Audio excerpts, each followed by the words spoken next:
Good evening, cult members, and welcome to Pop Culture Cult. I'm just gonna get through it. I won't fix it in post. We'll just go let go. Welcome to our review. I'm Sean. Yes, I'm Janice. And this is our review of Gladiator 2. I'm all choked up. Yeah. This is instantly out of the theater. We're watching cars leave, so if you see lights in the background, that's what's going on. I'm going to be distracted. Thoughts? Well, we just talked about it a little bit. It's really good. I'm not sure it's as good as the first one for various reasons. I mean, we kind of talked about some of them. Like it's a bit of a different feel at the end, Yeah. without giving anything away, and just the fact that the first one kind of just blew our minds. It was the first thing that we had kind of seen like that after Braveheart, and that was Gladiator was just bigger and more than Braveheart. But the the boats and the Colosseum and The costumes. the costumes, Jesus. were all amazing. And I think everybody's performances were Denzel Washington. I mean, he's the GOAT for a reason. Like, Yeah. goddamn. Yeah. Yep. I've heard some reviews of people not liking this. And I think they're trying to think that it's going to be at the same pinnacle as the first one. And like we were saying, there's no way of recreating that. It was a perfect point in time. Russell Crowe blew it out of the park. I mean, there was 700 Oscars attached to this thing. As a continuation of that story, though, it's really good. And I was questioning if we needed another Gladiator, not Gallagher. That's a different movie. Gladiator movie.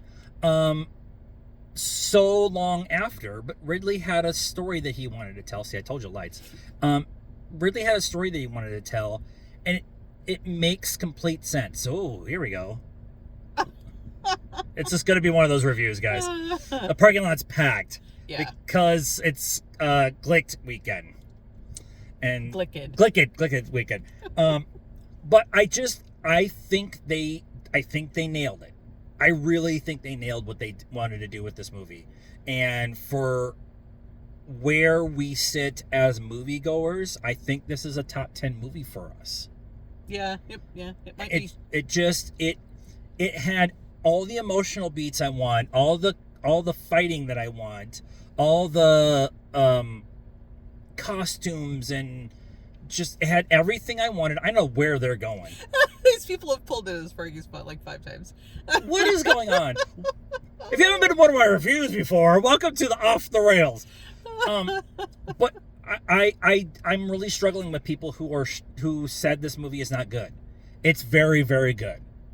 But it's very different than the first one. And it's very different emotionally wise. It's very emotional. The story that they're telling is very different. It's very much more about Rome. Yeah. Than it is about the individuals in Rome. Yeah. Or the main character, and one of our sons went to see it with us, and as he pointed out, it was an emotional roller coaster, right? So the first one, you're just pissed off for Maximus and what has happened to him through the whole thing, and you just want him to get revenge. And this one is like, yay, they're a good guy. No, they're not a good guy. Yay, they're a good guy. No, they're not a good guy. Who's on whose team here? Right. We are also discussing that this is the timetable right as Rome is starting to transition into moving the capital to Constantinople. The Visigoths storm Rome.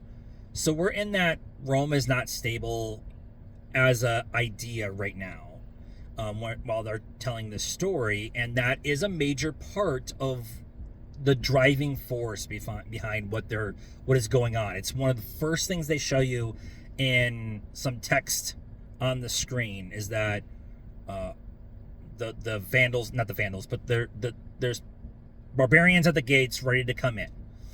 And so they show that idea of Rome being unstable and the leadership in Rome being unstable. And that, for me, makes this movie a lot more than just a gladiator throwing swords in the Colosseum movie. Because that's just a political drama wrapped in the violence is very interesting. It's not Rocky with swords. It's more, like you said, more of a political intrigue drama. Yeah, chess pieces being moved. Yeah. Lots of different chess pieces, and somebody losing pieces that he didn't know they were going to lose and still making it work. It's amazing. Score? 7.5. 8. All right. Yeah, 8. Yeah. So let us know what you thought of our review and our light show that we got in the comments down below. Please be nice as a requirement around here. Follow us on Facebook, Instagram, TikTok, Blue Sky, and YouTube, because I've been uploading this to multiple locations. It's free and it means nothing for you and it means the world to us. And until next time, cult members, good afternoon, good evening, and good night now. Strength and honor.